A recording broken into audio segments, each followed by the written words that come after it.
نعم. عن عائشة رضي الله عنها أن رسول الله صلى الله عليه وسلم قال: من مات وعليه صيام صام عنه وليه. وأخرجه أبو داود وقال: هذا في النذر، وهو قول أحمد بن حنبل رضي الله عنه. Aisha, she said that the Messenger sallallahu alayhi wa sallam said, Man mata, whoever dies, wa alayhi siyam. Someone died and there was fasting on him. There were outstanding fasting on him. There was Ramadan that he had to bring back.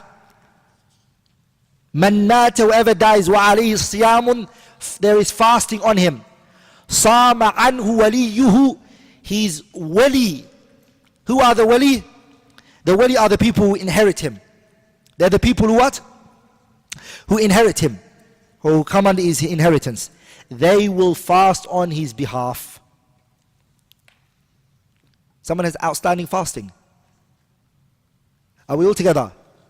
If you have days of Ramadan and days of a obligatory fast, your wali, your awliya, they have to fast on your behalf. That's what this hadith mentions. The scholars, they had an argument. The scholars had an argument here. Is this referring to every type of obligatory fasting? And we mentioned how many types of fasting? 3, right? But 2 are our main focus here. Ramadan and Nadr. Ramadan and? Those are the 2 that concern us, because the kafara is stuck to the individual who was meant to do it. It doesn't move on to anybody else.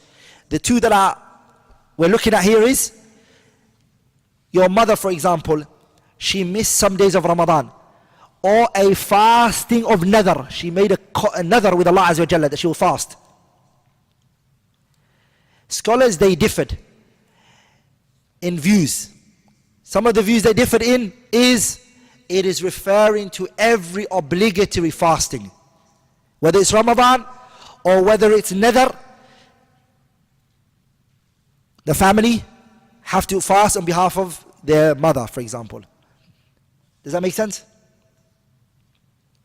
Some scholars, they took it unrestricted. It's any obligatory fasting. That's one view. A second view is, and it seems like what Abdul Ghani ibn Abdul Wahid al-Maqdisi is mentioning here, is that it's restricted to the Nadr. Because he straight after that, what did he bring? وَأَخْرَجَ أَبُو دَاوُودٍ وَقَالَ هَذَا فِي النَّذْرِ. This is restricted to the what?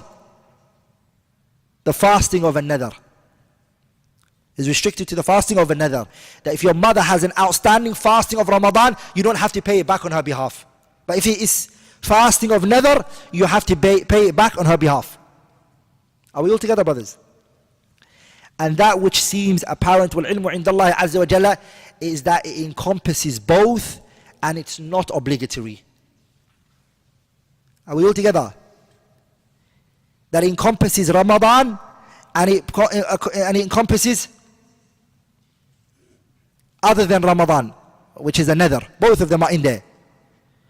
And it's not obligatory for you to pay back on her behalf. It's not obligatory. Why is it not obligatory? Because let's say my mother passed away, and then there was fasting that was outstanding on her, and then I never fasted on her behalf. I didn't. I chose not to. If you say it's obligatory on me, then would I be sinning for not fasting on behalf of my mother? I'm asking you guys a question. I would be, right? Then where would we take the ayah? وَلَا تَزِرُ وَازِرَةٌ وِزْرَ أُخْرَى. One does not take the burden of another person's mistake. You're placing my mother's missing of her fasting onto me.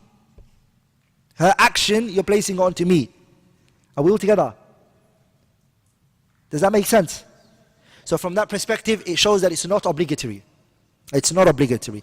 Highly recommended. Highly recommended. That you pay that fasting for your mother. That you pay that fasting on behalf of your mother.